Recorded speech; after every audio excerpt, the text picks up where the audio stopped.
Bay Area attorney for more than 40 years, Wayne has long been a staunch champion of civil rights for all Americans, and especially the Japanese American community. This is his heritage.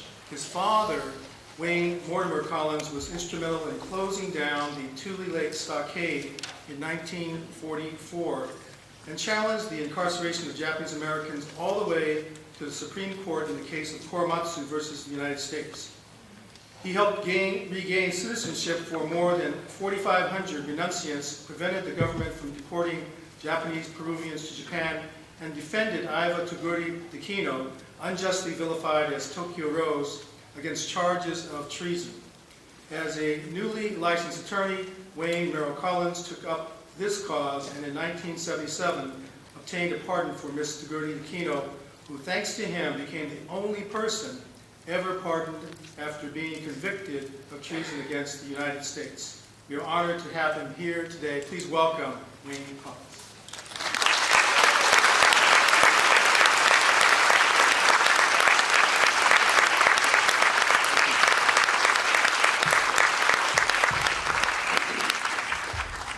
I'm a lawyer, so I'm still carrying my yellow pad, but it's only a prop. It's an honor to be here. I'd like to dedicate my talk, if I may, to the members of the Tule Lake Defense Committee, a group of people of great courage, to Harry Takeuchi, Eri Uchida, Hiroshi Ishi, Ken Takamoto, all those people that served in the committee all those years, who helped fund, arrange, and drive litigation through the courts that finally brought about some redress and some justice for those who renounced their American citizenship history. And California and modern American history bracket much of the future, in my opinion. Because California, like America, is in many ways an artificial country. Not a real nation, but a nation of nations and nationalities. And it's evolved that way as the world is evolving at the present time. From the gold rush on, every ethnicity poured into California. And they quarreled, and they fought over the resources. And politics developed accordingly. By 1900, a lot of nativism began in California. There was the Gentleman's Agreement that Theodore Roosevelt entered into. There were the attempts to bar Japanese American children from school. There were the Alien Exclusion Acts. This was the beginning of the 20th century. And as the century rolled on, politics changed, and California became more radical. Upton Sinclair ran for the governorship on the so-called EPIC campaign to end poverty in California, and as a former socialist had a very radical platform. Roosevelt was elected to office in 1932, and the state moved to the left, and many people who thought of themselves as progressive became politically active. And it was at this time, 1935, that the Northern California ACLU was organized in San Francisco. And a bit of the background is that there had been a general strike in San Francisco, and Ernest Besig was sent up from Los Angeles, he came out of New York, to help prosecute some lawsuits in the aftermath of that general strike, which was a very bitter and bloody strike in California history. 2 people were killed at Stewart and Mission Street, 10 people in all throughout Northern California when the longshoremen struck for union recognition. A meeting was held at the Bellevue Hotel to start a Northern California branch of the American Civil Liberties Union. But the meeting broke up in acrimony because some people felt that there should be an overall organization dedicated to the defense of the Bill of Rights and freedom of speech for all people and political groups. But some felt that that should not be extended to right-wing groups or people they disagreed with. And so there was a schism. And the ACLU was formed by a rump collection of people. not the original majority that went to the meeting. The majority often founded an emergency civil liberties committee that disappeared over the course of the 30s. What I'm getting at is that at this time, what I called a popular front in California, and many liberals and intellectuals gravitating towards political action wanted to support Roosevelt in virtually everything. And they were attracted to government power, and they were attracted to the belief that they could influence government power. In New York, the worst example of this was a man called Roger Baldwin, because he had friends in the Democratic Party who he felt could influence the cabinet and the administration in Washington. And this belief that you could whisper in the ears of power and become part of power and have an important force in the community transformed itself into the need to accommodate the state and to accommodate what the Roosevelt administration wanted to do. And it's important to understand that background because much of the history of litigation, the Japanese-American cases of World War II, detailed in part, I would suggest imperfectly, in Peter Ryan's book, Justice of War, more thoroughly outlined by Richard Dritten in Keeper of Concentration Camps, explains a lot of the delays and the anguish and the problems of that litigation. As early as 1933, in looking at James Farley's memoirs of his life, Pearl Harbor, and Where to Put the American Fleet. The book is called Jim Farley's book. I commend it to you. Roosevelt was quite aware that war was coming with Japan from the date of the first actual cabinet meeting on Tuesday after his inaugural. Knowing this, he was certainly forewarned of the need to protect Japanese Americans when that war came, and took no steps to do so.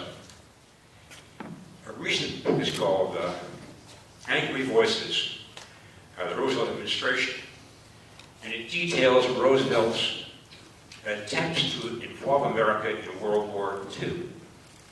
Charles Peirce wrote a similar book called Roosevelt and the Coming of War in 1946, which ruined his career as an historian, because liberals wouldn't accept what he said. He detailed the way in which Roosevelt manipulated public opinion and got control of Congress to justify entry to World War II. Now, I'm not saying that fighting World War II was the wrong thing, just that political manipulation on a very serious scale was taken by Roosevelt. He knew he had to battle the Republican Party, namely the Republican Party's extreme left wing, the agrarian populists from Nebraska, from Wisconsin, from Minnesota. He called them isolationists. They didn't want a war. How to get into the war with Germany. Churchill even wrote the Lend-Lease bill that Roosevelt proffered to Congress. I'm not saying historically, in retrospect, that all this is evil or bad. Maybe engaging in the war was a good thing. But this was what he was doing and doing consciously. And in light of all this, he has to take responsibility, historically, for what happened during the war to American citizens of Japanese descent.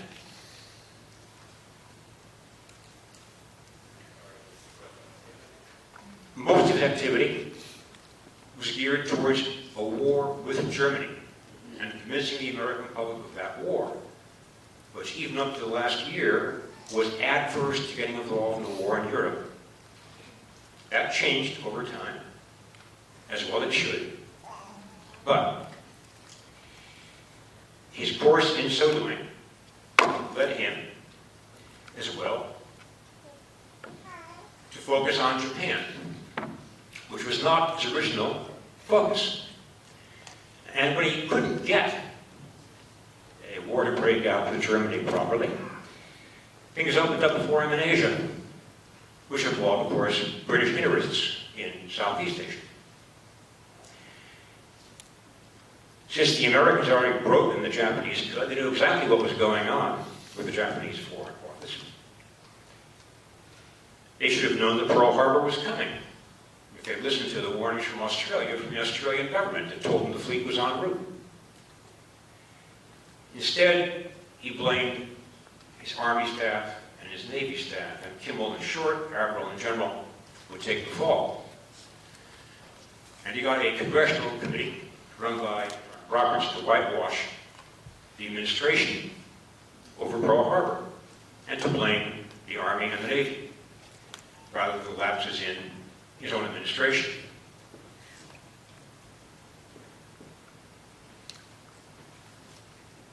At a certain point, he brought into the cabinet two individuals, Henry Stimson and Frank Knox, both conservative Republicans and pro-war Republicans, so he could ensure the defeat of Dewey, which turned out to be Wilkie.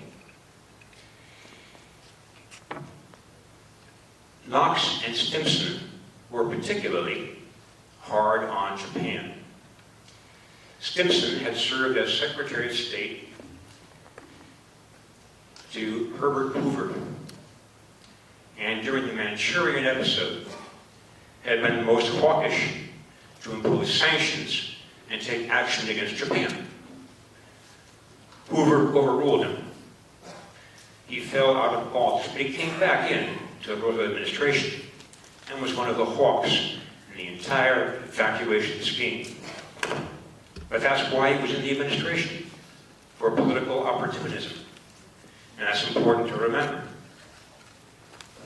If politics is to be carried out democratically, if the public is to have full knowledge and intelligence about what's going on, there should be transparency. With Roosevelt, there was none. It was all manipulation. This would continue in other ways throughout the war. Again, I'm not saying, that the war was a bad war, but this is what went on in terms of domestic politics. When Executive Order 9066 was signed at the behest of Stimson, it was first conceived in very general terms. And there's a tendency now to say it was all DeWitt's fault. General DeWitt, the commanding officer at the Presidio, the Western Defense Command. Common for people to read DeWitt's comments to the Tolan Commission, which was an investigating committee of the U.S. Congress, reporting a committee on internal migration, when the general said, a Jap is a Jap. The general said a lot of things. But initially, the general didn't want to get involved in evacuation either because he knew it was unconstitutional. And the attorneys who drafted the legislation, or the executive order, knew it was unconstitutional. And Edward Ennis, who would serve eventually as the president of the ACLU, and who would come down and testify before the Commission on World War II, that the ACLU, from the very first, strenuously opposed every aspect of evacuation, when he knew that the exact opposite was true. People's memories change with time, people's memories change with the surrounding circumstances that they have, but the ACLU was in the Democratic administration's pocket, and they made it very clear in all their correspondence with Northern California branch that they would not attack the government's position on Japanese Americans. They would not in any way attack the idea of executive power and the war powers of the presidency. They telegraphed Northern California to that effect. They sought to sabotage the litigation because of that. If you read Peter Iron's book, he's making a mistake. He's relying upon certain sources that say Wayne Collins was incompetent. He says that, by the way, in at least 17 places in his book. That Wayne Collins was an attorney who was so marginal, he had only no secretary. that he was of limited intelligence, unlearned in the law, and dangerous. All this comes from Roger Baldwin and Edward Ennis. Peter Irons also misreads the law and the briefs. He's obsessed with other people's credentializations, lawyers from Harvard, lawyers from Stanford, lawyers from elite colleges who worked to criticize the administration. They had what Richard Drennan called an axis. And it was called the JACL, ACLU, WRA, War Litigation Authority axis. That's what Drennan calls it. I think it's aptly termed. Baldwin, the founder with Norman Thomas of the ACLU, was intimately involved in Washington, met with members of the cabinet, hung out with Democratic politicians, and thought he had an influence on them. But that kind of thinking meant that he couldn't attack the policy of that administration, and that the principles that he had to protect the Bill of Rights had to take backseat. And that's what happened. Because the role of the ACLU, national office, during World War II, is treacherous. We have to learn at a day of remembrance to reflect on the past. And that people, because they thought they had to make certain concessions to power, made certain concessions that destroyed the rights of Japanese Americans. Everything that the ACLU could do to derail the Korematsu case was done.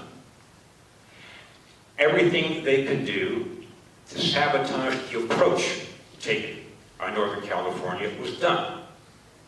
They don't want the issue of war powers and the authority of the president to issue an exclusion order to be attacked. They wanted it fought on the grounds of unlawful internment later. But they wouldn't attack the exclusion order. And the exclusion order is the root of all the problems and the root of the racist background of the, white people are the smallest race around. And they're going to get swamped. He mentions, of course, that they deserve it for what they've done in the rest of the world, but it's going to happen. He warns them against it. They must take every possible measure against it and exclude more Orientals and more people of color from America. And that was a bestseller in the 20s. And you also had in California all kinds of groups that were adverse to Japanese Americans.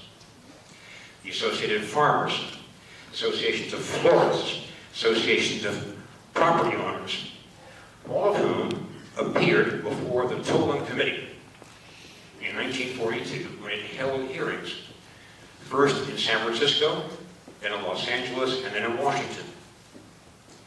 The Tule Lake Committee was conceived initially to look into the problem of Japanese Americans and the war. And Terry McWilliams, identified with Southern California ACLU, was instrumental in getting them to come to San Francisco, and he had thought that this would provide a forum for the protection of Japanese Americans. And McWilliams, on the other hand, was working as the Commissioner of Immigration for Governor Cuthbert Olson, the Democrat. And in that capacity, McWilliams ended up signing a brief in support of the evacuation. So did Robert W. Kennedy, the Attorney General, who later was become a lionized hero of the National Lawyers Guild. These reputations, enjoyed posthumously, are erroneous. And the lesson to be learned is really this. Words have meanings.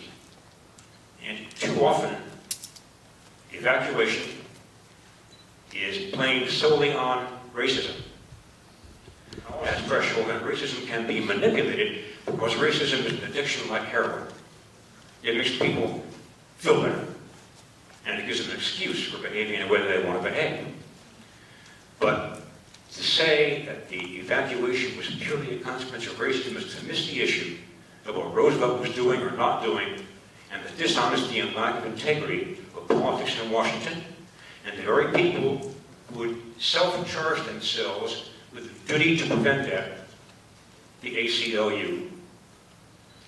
The acrimony became so serious even within the national ACLU that Norman Thomas, a co-founder, wrote a pamphlet in which he attacked his own board members, called Democracy and Japanese Americans, for their failure to support the Bill of Rights.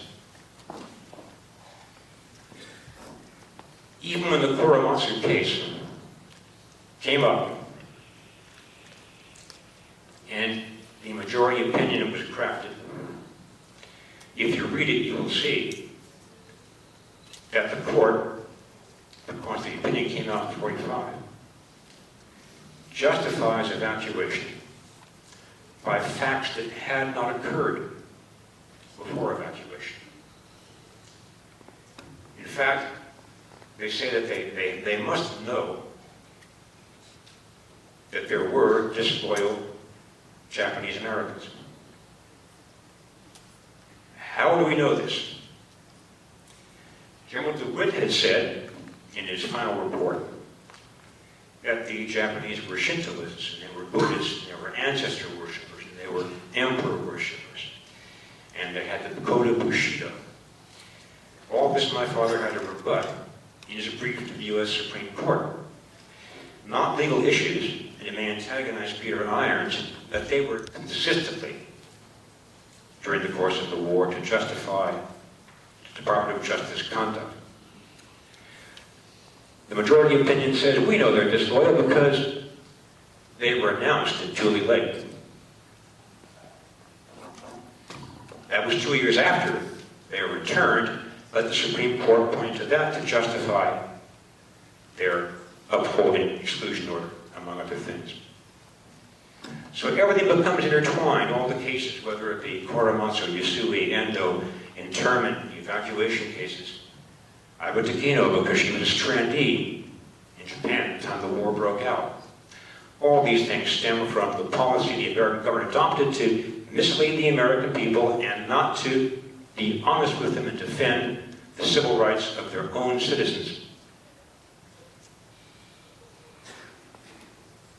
Renunciation gave birth to a generation of heroes to me. I did not know, as a child growing up, that there were any Japanese Americans who did not renounce. I thought not to have renounced was an aberration. I don't know anybody we dealt with who wasn't a renunciant. If we went to a restaurant, it had to be a restaurant run by a renunciant. If you're going to have your watch repaired, go to Mickey Seiki in LA. Anywhere you went, it was always a renunciant. So people who didn't renounce were pretty weird. Now, Tule Lake, and I'm certain you're all very familiar with the history. I don't want to touch upon it too greatly.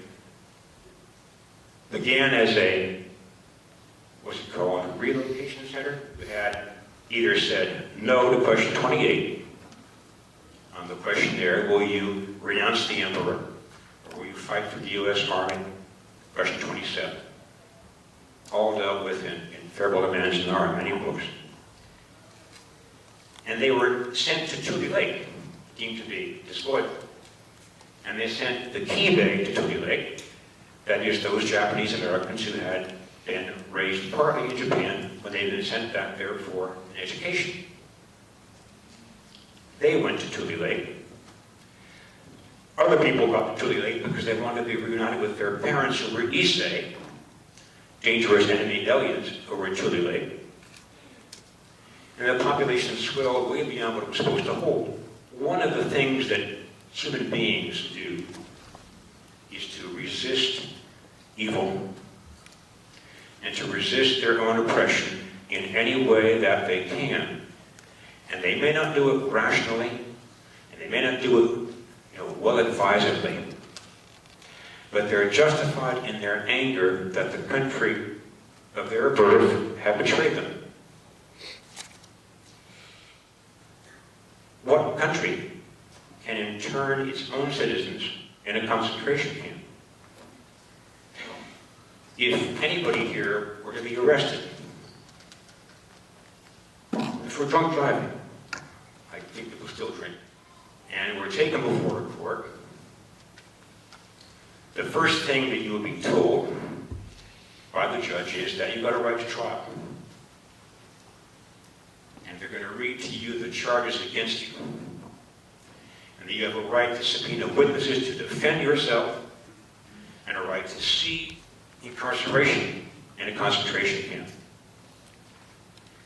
Not just that it was barbed wire, not just that your life is entirely disrupted, not that your former relationships with friends, Caucasian or otherwise in school, your business relationships, your property, your jobs, your housing, your future, your investments, everything about you that's your personal life has been changed, altered, warped forever. You're going to factor all that into account too. On top of that, there was the anxiety of being in these camps, not knowing what would happen, not knowing what would happen to you, because many people in the camps were so angry that they became pro-Japan. Nothing wrong with that, because that's perfectly understandable behavior too. We're talking now about the Hoshidan and the Seinandan. If you read Minoru Kyoto's book, Beyond Loyalty, he looks at them as thugs. And to many people, they were thugs. And they did have their own marching demonstrations.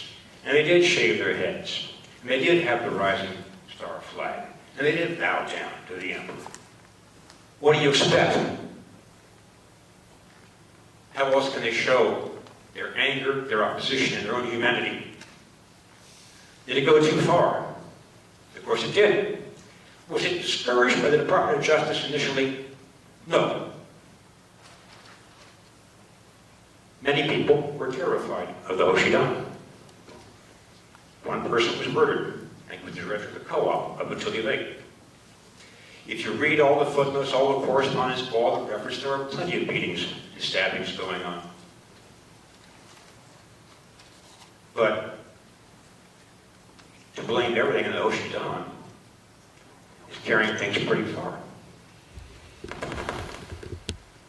And he was there, by the way, at this time because Besig couldn't make it from the ACLU, and also because Besig had been threatened for going to the stockade, and threatened by the National ACLU for publicizing the stockade, and beatings that were going on in the stockade by Caucasian guards. And he got a letter from Ickes, Secretary of the Interior, that said, you can't get into these camps again. That's the ACLU director. Can't get in without written permission from Roger Baldwin, from the New York ACLU. Again, the Axis administration of the ACLU. So the stockade inmates got a separate attorney, Wayne Collins. He doesn't work for the ACLU. Harold Ickes' rule doesn't apply to him.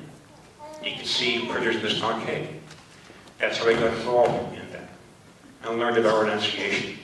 And that's the beginning of the litigation to cancel the renunciations and to set aside all renunciations and restore their citizenship.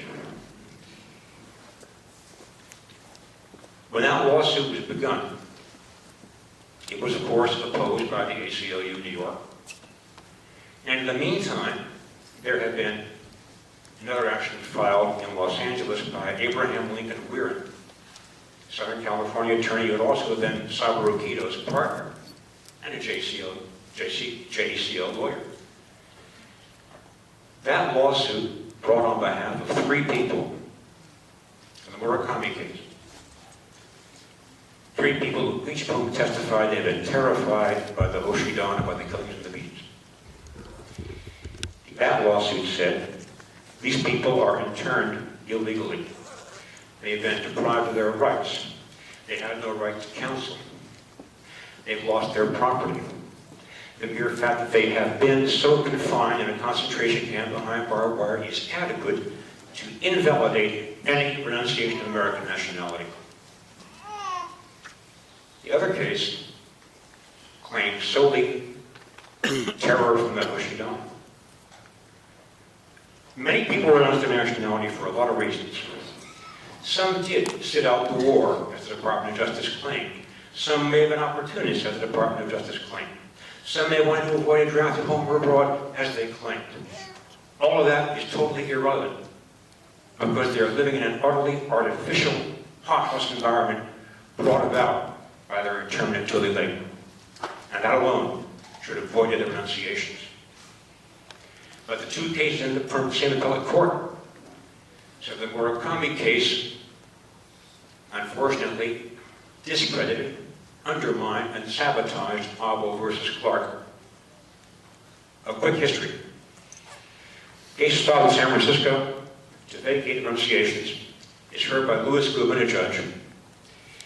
Finally, after months, he issues a preliminary order. He's going to cancel every renunciation and void them all as unconstitutional exercise of power by the government. And he gives the government an opportunity to come back and designate certain people of the group whom they say may be disloyal. They have evidence. And they came back and they named all 5,000. So the judge struck their answer. And that's what they appealed. And the appellate court said it back, saying, no, you're wrong. They may be disloyal if the government thinks so. Each one has to go through the entire war litigation involved, compromising political integrity.